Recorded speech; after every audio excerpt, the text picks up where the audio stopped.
So a funny story happened to me today, and I thought it was a good teachable lesson out of an experience I had.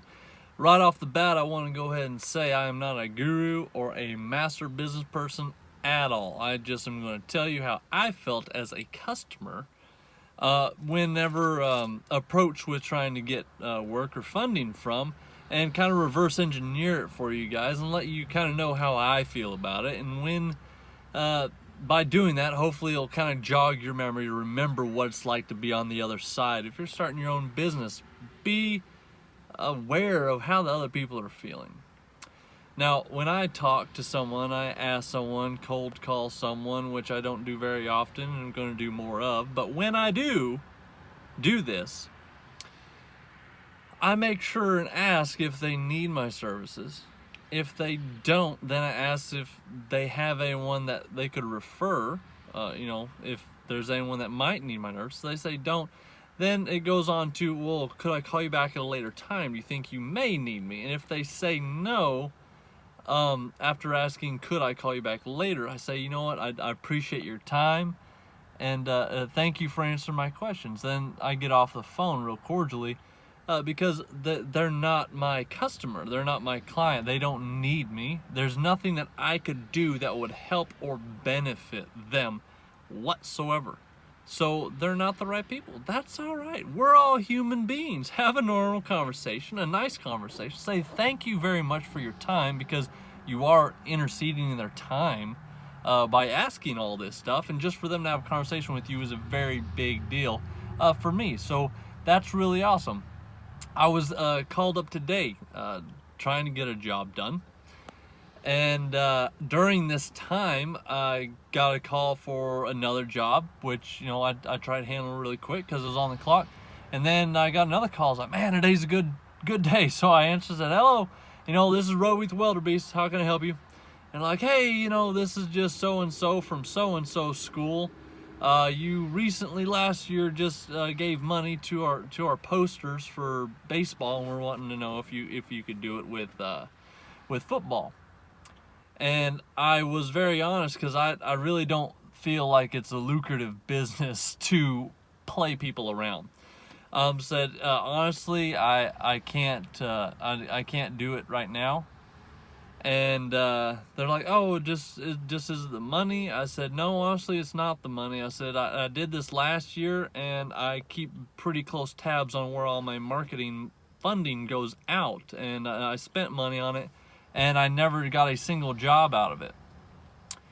And so that, to me, there was no ROI. And with just starting out, you have to be very conscious of where your money's going out, because $50, $100 here, $100 there adds up very quickly. And I just told him, I said, honestly, I didn't see any return, so I see no benefit. Right there is the key. If you're a business person and a client says that to you, you either one need to address that it was no service or it was not helpful, and say, oh wait, I'm sorry, is there any way we can make it more profitable for you, or worth your while to do it? Because these people in particular were guys under, we're just doing a fundraiser for the sports team. And I understand fundraising. I'm going to get plenty of people on here that are going to backlash and just, well, it's not really about the ROI, it's about just giving to the local sports team. It's like, you're not going to be a successful business in my mind right now. As I sit in business, you're not going to be successful giving your money out to every person that asks, because there's a million people out there asking for it. And I work way too hard just to get what I have, just to pay for my bills, for someone to take the attitude that was taken with me as we continue on through this phone call. So as we continue on with this phone call, he neither asked me or was even concerned that the service they were selling to me, the advertising, was of no benefit to me. He immediately went into, well, what if I dropped you down, to half of the price of what it was? Do you feel like it would be more beneficial? Bam, right there. Pay attention. Man, I hope someone pays attention to this. He did not recognize what I said. He immediately went into his next tactic. He's reading off of a template here.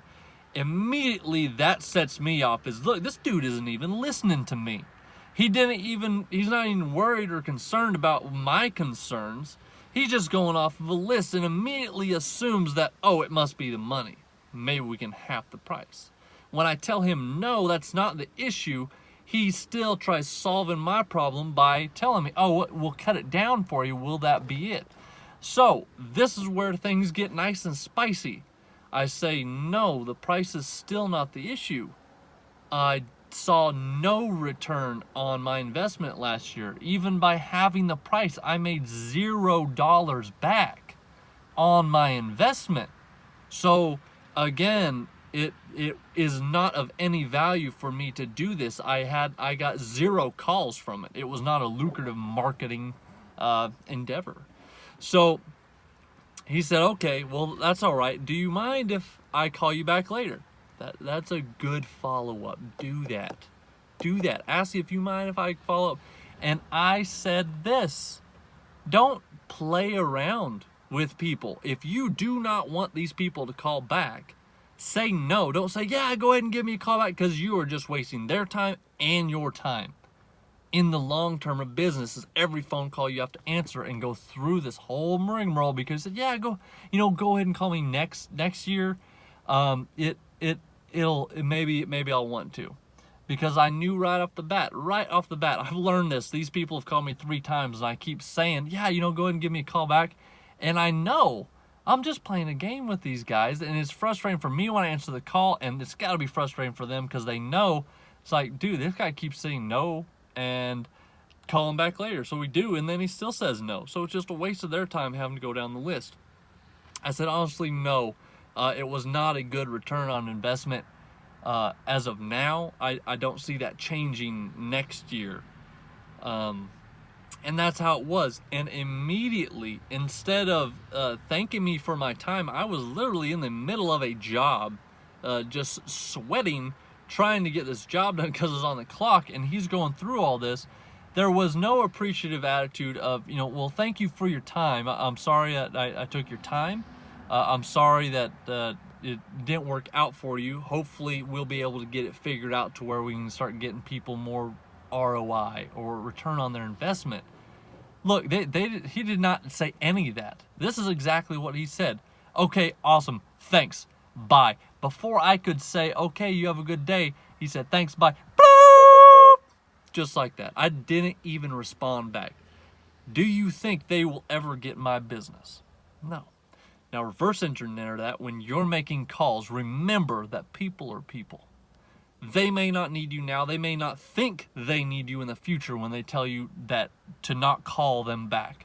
But remember that when you leave with them with a good taste in their mouth, like, wow, that person really handled that well. Then, when something comes up, remember, like, you know what, that welder had called, that so-and-so called, I'm going to call. They were really pleasant to interact with over the phone. I would enjoy probably doing a job with them. If I ever have marketing needs and I need to go forward, guess what? I will not call those people. That was handled very poorly, and I'm not naming what the company is or who or where. All I'm saying is handled very poorly because I said no, and I said do not call me back when he wasn't even being conscious of the reasoning why I was telling him it was not worth it for me. And then he treated me like that, like, oh, we're best friends. The hello was amazing. He was a great hello guy, but the goodbye was not. So we were only friends as long as I was willing to give him money, but if not, I'm just a worthless piece of nothing. That was not worth his time, and he's upset he even had to waste his time on it. Look, when you're given a service, remember, make sure your service is actually profiting people. When you're asking for a set rate or you're asking for whatever you're asking for, that the service you're giving in return for what you're asking is valuable to that person. When this person was asking me, their stuff was not valuable to me, but they still just thought making it cheaper would make it more valuable. Making it cheaper doesn't make it more valuable. Make the product more valuable, and then you'll be able to make more sales. That's just being a client or a customer on the other side of the calls. When we're in business, I say remember this. Anyways, I hope you guys enjoyed today's subject, And you guys have a great day. As always, I'll talk to you later.